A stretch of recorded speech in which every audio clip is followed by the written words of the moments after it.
জাতীয় ঐক্যমত্য কমিশনের সাথে বেশ কিছু বিষয় নিয়ে কথা বলেছি আমাদের জায়গা থেকে। সেই জায়গা আমরা মৌলিক সংস্কার একটা রূপরেখাও দেওয়ার চেষ্টা করেছি। সেই বিষয়গুলো নিয়েও বেশ কিছু বিষয় নিয়ে বিস্তারিত কথা হয়েছে।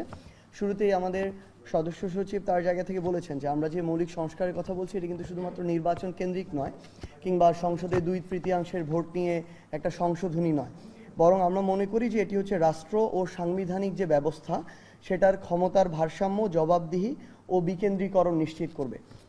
আমরা এই মৌলিক সংস্কারের মূল কিছু উপাদান নিয়ে আমাদের জায়গা থেকে কথা বলেছি।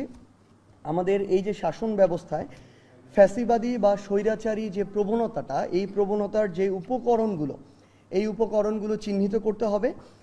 এই উপকরণগুলো চিহ্নিত করে সেই অনুযায়ী ব্যবস্থা নিতে হবে। যেমন এককেন্দ্রিক যে ক্ষমতা, দলীয় বিবেচনায় যে নিয়োগগুলো হতো, পক্ষপাতমূলক যে নির্বাচন ব্যবস্থাগুলো আমরা দেখেছি, এবং নিয়ন্ত্রিত বিচার বিভাগের যে উদাহরণ আমরা দেখেছি, এই জায়গাগুলোতে কাজ করা। এরপরে আমরা আমাদের জায়গায় বলেছি যে গণতান্ত্রিক রীতি ও প্রক্রিয়ার পুনঃপ্রতিষ্ঠা করাটা গুরুত্বপূর্ণ, যেখানে জনগণের ভোট, মতামত এবং অংশগ্রহণটা এই সার্বিক নীতি নির্ধারণের মূল ভিত্তি হবে। ক্ষমতার ভারসাম্য এবং বিকেন্দ্রীকরণটা নিশ্চিত করা গুরুত্বপূর্ণ, এটা আমরা আমাদের জায়গা থেকে জোর দিয়েছি, যাতে একজন ব্যক্তি, একটি দল বা একটি প্রতিষ্ঠান পুরো শাসন ব্যবস্থার উপরে একচেটিয়া নিয়ন্ত্রণ আর আরোপ না করতে পারে। স্বাধীন, নিরপেক্ষ এবং কার্যকর রাষ্ট্রীয় যে প্রতিষ্ঠান, এই প্রতিষ্ঠানগুলো যেন গঠন করা হয়। বিশেষ করে নির্বাচন কমিশন, বিচার বিভাগ, দুর্নীতি দমন যে কমিশনগুলো ছিল, এবং মহাহিসাব নিরীক্ষকের যে কমিশন, এই বিষয়গুলো যে ছিল। এবং সবচেয়ে গুরুত্বপূর্ণ হচ্ছে সাংবিধানিক সুরক্ষা ও সংশোধন প্রক্রিয়ায় জন অংশগ্রহণ যেন সংযুক্ত করা হয়, যাতে নাগরিকদের এই যে মৌলিক অধিকার গণতান্ত্রিক শাসন ব্যবস্থায় রক্ষিত হয়, এই বিষয়টি, এবং জনগণের অনুমতি ছাড়া বৃহৎ কোনো বিষয়গুলো যেন হঠাৎ করে পরিবর্তন না করা হয়, এই বিষয়গুলো আমরা তুলে ধরেছি। আমাদের মৌলিক সংস্কার প্রস্তাবের গুরুত্বপূর্ণ বিষয়গুলো যদি আমি একদম বাই নেমে সামারি করি: সাংবিধানিক ব্যবস্থা, প্রধানমন্ত্রীর ক্ষমতার ভারসাম্য, স্বাধীন ও শক্তিশালী নির্বাচন কমিশন, সংবিধান সংশোধনের ক্ষেত্রে গণভোটের বিধান, যে গুরুত্বপূর্ণ বিষয়গুলো যদি থাকে সেক্ষেত্রে বিচার বিভাগের স্বাধীনতা, সাংবিধানিক পদে নিয়োগ, নির্বাচনকালীন অন্তর্বর্তী সরকার, দুদক সংস্কার, স্থানীয় সরকার ব্যবস্থা যেটা আছে এটার সংস্কার, এবং জনপ্রশাসন সংস্কার। এগুলো হচ্ছে টপিক যেগুলো নিয়ে আমরা আমাদের জায়গা থেকে কথা বলেছি। আমরা গুরুত্বপূর্ণ যে বিষয়গুলো, এর বিষয়গুলোর ভিতরের গুরুত্বপূর্ণ কিছু বিষয় এখানে তুলে ধরতে চাই। সাংবিধানিক যে ব্যবস্থা, এখানে আমরা আমাদের জায়গা থেকে যে বিষয়টি তুলে ধরেছি এবং জোর দেওয়ার চেষ্টা করেছি, জাতীয় সাংবিধানিক কাউন্সিল গঠন, ন্যাশনাল কনস্টিটিউশনাল কাউন্সিল, সংক্ষেপে এনসিসি। আমরা বিগত সময়গুলোতে দেখে এসেছি যে নির্বাহী বিভাগ তার জায়গায় একচ্ছত্র পুরো রাষ্ট্র পরিচালনার আধিপত্য ছিল, এবং অন্যান্য যে বিভাগগুলো সেগুলোর উপরে একচ্ছত্র আধিপত্য বিস্তার করত। সেই জায়গায় এই জাতীয় সাংবিধানিক কাউন্সিল নির্বাহী বিভাগকে জবাবদিহিতায় রাখার একটা কাজ করবে, এবং সাংবিধানিক যে পদ, এই পদগুলোতে নিয়োগদানের কাজটি করবে। আমরা এই জায়গায় দ্বিকক্ষ বিশিষ্ট আইনসভার কথা বলেছি, যেখানে আমাদের যে নিম্ন কক্ষ সেটি হবে আমাদের আসন ভিত্তিক, এবং আমাদের যে উচ্চ কক্ষ সেটি হবে ভোটের আনুপাতিক হারের ভিত্তিতে। আমরা উচ্চকক্ষের যে কাজ, এই কাজগুলো আমাদের জায়গা থেকে তুলে ধরেছি। যেমন সংবিধান সংশোধনে 2/3 সংখ্যাগরিষ্ঠ ভোটে এখানে পাশ হতে হবে। নিম্নকক্ষে যে উত্থাপিত বিলগুলো থাকবে সেগুলো এখানে পর্যালোচনা হবে, সুপারিশ হবে। আন্তর্জাতিক চুক্তির ক্ষেত্রে এই উচ্চকক্ষের একটি অনুমোদন লাগবে, এবং সরকারি যে সংস্থাগুলো, এই সংস্থাগুলোর কার্যক্রম এই উচ্চকক্ষ মনিটরিং করবে। এবং আমরা গুরুত্বপূর্ণ কিছু বিষয় আমাদের জায়গা থেকে আরও তুলে ধরার চেষ্টা করেছি, যে সংসদ সদস্যরা পার্লামেন্টে স্বাধীনভাবে তাদের মতামতটি প্রকাশ করতে পারবে। পাশাপাশি সরকারের যে স্থিতিশীলতা সেটিও যেন রক্ষা হয়, আবার যেন অস্থিতিশীল কোনো পরিবেশ না হয়, সেজন্য একটা সাংবিধানিক সেখানে ব্যবস্থা থাকবে। আমরা আগেও জানিয়েছি, আজকেও এটি পুনরাবৃত্তি করেছি, যে ভোটারদের বয়স যেন 16 করা হয়, এবং প্রার্থীর বয়স নির্বাচনে অংশগ্রহণের ক্ষেত্রে যেন 23 করা হয়। আরেকটি গুরুত্বপূর্ণ বিষয় আমরা তুলে ধরেছি, তথ্য প্রাপ্তির যে অধিকার, এটাকে যেন মৌলিক অধিকার হিসেবে স্বীকৃতি প্রদান করা হয়। নারীর ক্ষমতায়নের ক্ষেত্রে এবং প্রতিনিধি বৃদ্ধির ক্ষেত্রে আমরা সরাসরি 100 আসনে নারী সংসদ সদস্যের কথা বলেছি, এবং সংবিধান সংশোধনে যে গণভোট, এখানে আমরা একটা বিষয় তুলে ধরেছি দেখুন, নর্মালি যারা সরকারে নির্বাচিত হয় দেখা যায় তারা 35-40% ভোট পায়। সেই জায়গায় গুরুত্বপূর্ণ বিষয়গুলোতে আমরা যদি শুধুমাত্র তাদের মতামতের ভিত্তিতে এটা সংশোধন হয়ে যায়, এমনও হতে পারে কিছু ক্ষেত্রে এটা ওই 30-35 বা 40% মানুষের মতামতের ভিত্তিতে। তো সেই জায়গায় এরকম গুরুত্বপূর্ণ সংশোধনীর ক্ষেত্রে আমরা গণভোটের চাওয়া এটা ব্যক্ত করেছি। এখানে আমাদের জায়গা থেকে গুরুত্বপূর্ণ একটা বিষয় নিয়ে আজকে আমরা এখানে তুলে ধরার চেষ্টা করছি, যেটি হচ্ছে মৌলিক অধিকার বিরোধী দমনমূলক আইন ও সংবিধানের অনুচ্ছেদ 33-3 সংস্কার। 1974 সালের বিশেষ ক্ষমতা আইন বাতিল এবং সংবিধানের 33-3 অনুচ্ছেদের যে প্রতিরোধমূলক আটকের যে ধারা, এই ধারাটি আমরা সংস্কার করার কথা বলেছি। কারণ আমরা দেখেছি এরকম অসংখ্য আটক বছরের পর বছর ধরে, মন চেয়েছে, পটেনশিয়ালি তাকে মনে করেছে তার জন্য, তার নির্বাচনের জন্য থ্রেট, তার এলাকায় আধিপত্যের জন্য থ্রেট, তাকে তুলে এনেছে। কোনো কারণ জানা নেই, কেউ জানে না, যাকে এনেছে সেও জানে না। তো সেই জায়গায় এরকম এই জিনিসটি যেন পুনরাবৃত্তি না হয়, এই আটকের কারণটা জানাতে হবে এবং আইনজীবীর সাথে যোগাযোগ করার এই সুযোগটি দিতে হবে। 24 ঘন্টার মধ্যে আদালতে তাকে হাজির করতে হবে। আমরা দেখেছি বছরের পর বছর ধরে ওই মানুষের খোঁজ পাওয়া যায়নি, হয়তো কোনো এক সময় লাশ মিলেছে, কারো লাশও পায়নি পরিবার। তো সেই জায়গায় আমরা এই বিষয়গুলো তুলে ধরেছি।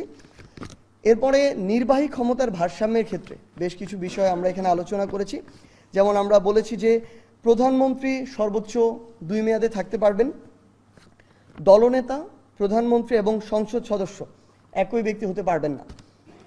আরেকটি গুরুত্বপূর্ণ আজকে আমাদের জায়গা থেকে আমরা আইডিয়া এখানে তুলে ধরেছি আমাদের জাতীয় নাগরিক পার্টির পক্ষ থেকে, ছায়া ক্যাবিনেট। আমরা বলেছি যে পার্লামেন্টের বিরোধী দল ছায়া ক্যাবিনেট গঠন করতে পারবে। এই ছায়া ক্যাবিনেটের বেশ কিছু কাজ আমরা তুলে ধরেছি আমাদের জায়গা থেকে। সেখানে আমাদের সংসদের বিভিন্ন মন্ত্রণালয় ভিত্তিক কিন্তু অনেক স্থায়ী কমিটি থাকে এবং মন্ত্রণালয়ের বাইরেও কিছু স্থায়ী কমিটি আমাদের থেকে থাকে।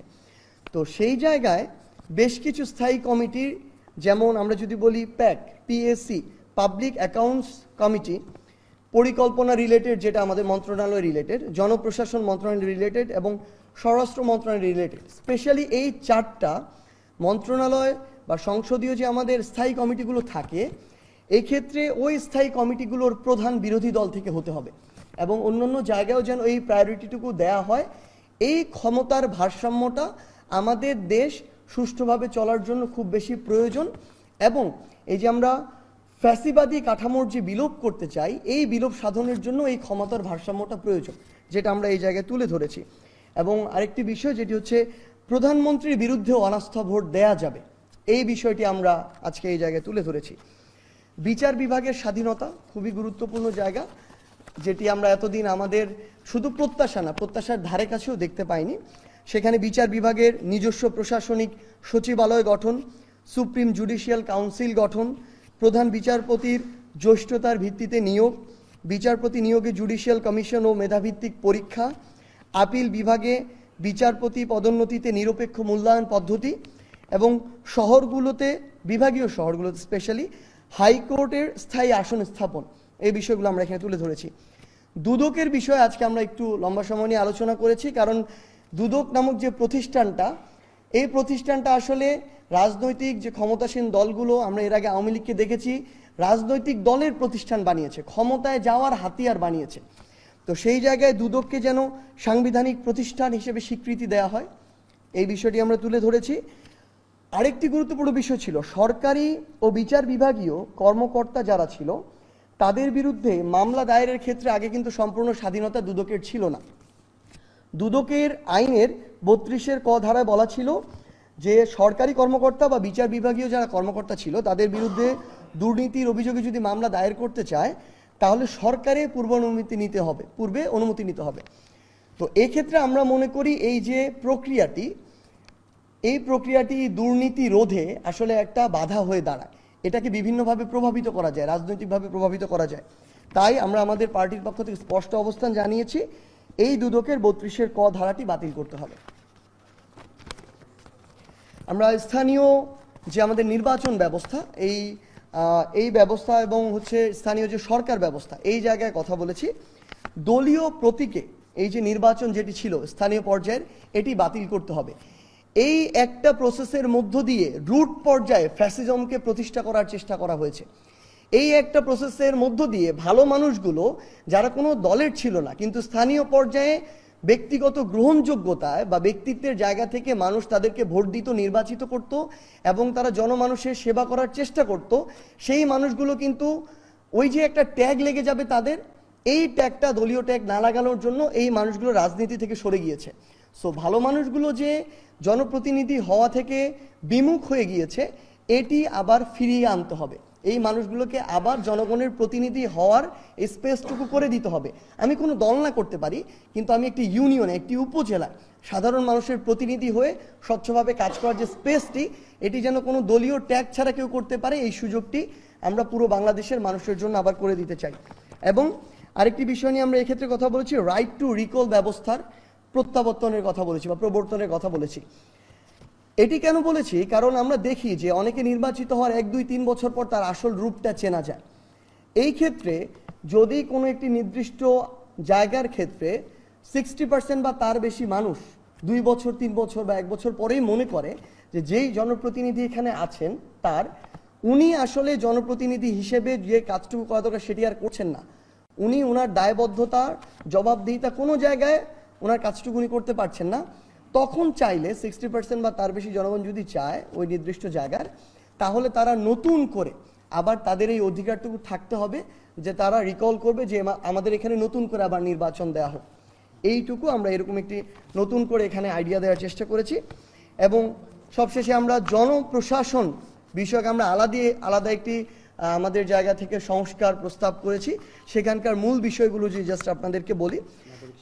জি, নাগরিক সেবা নিশ্চিতকরণ আইন প্রণয়ন করার কথা বলেছি। বিদ্যমান সিটিজেন চার্টার সমূহের শক্তিশালী আইনি ভিত্তি তৈরি করার কথা বলেছি। নাগরিক সেবা প্রদান ও অভিযোগ প্রতিকার নিশ্চিত করতে প্রশাসনিক ন্যায়পাল হিসেবে স্বাধীন সংবিধিবদ্ধ প্রতিষ্ঠান নাগরিক সেবা ও অভিযোগ প্রতিকার কমিশন গঠনের প্রস্তাব দিয়েছি। এবং যারা তাদের কাজটা উপযুক্তভাবে বা নির্দেশনা মোতাবেক করতে পারবে না, তাদের যদি না পারে সেক্ষেত্রে যেন তাদের নির্দিষ্ট প্রোফাইলে ডিমেরিট পয়েন্ট যুক্ত হয়, এরকম একটি প্রসেসের কথা আমরা বলেছি। মন্ত্রিপরিষদ বিভাগে নতুন প্রশাসনিক উন্নয়ন এবং সংস্কার বিভাগ সৃজন করার প্রস্তাব দিয়েছি এবং এসব বিষয়ে টাস্কফোর্স গঠন করে সামগ্রিক বিষয়গুলো পরিচালনা করার কথা বলেছি এবং সামগ্রিক বিষয়গুলো দ্রুত রেসপন্সের জন্য এবং সমন্বয় করার জন্য আমরা ওয়ান স্টপ সার্ভিসের কথা বলেছি। এবং সবশেষে এই যে আমাদের সেবার যে প্রক্রিয়াগুলো, এই প্রক্রিয়াগুলোর একটা সময়সীমা নির্ধারণ করতে হবে। এই সময়সীমার মধ্যে কতটুকু কাজ করতে হবে, না করলে তার বিপরীতে তাকে কিভাবে জবাবদিহি করতে হবে, তার কি শাস্তি হবে, তার পারফরমেন্সের কি মূল্যায়ন হবে, এই সামগ্রিক বিষয়গুলোর একটি রূপরেখা আমরা আমাদের জায়গা থেকে দেওয়ার চেষ্টা করেছি। ধন্যবাদ।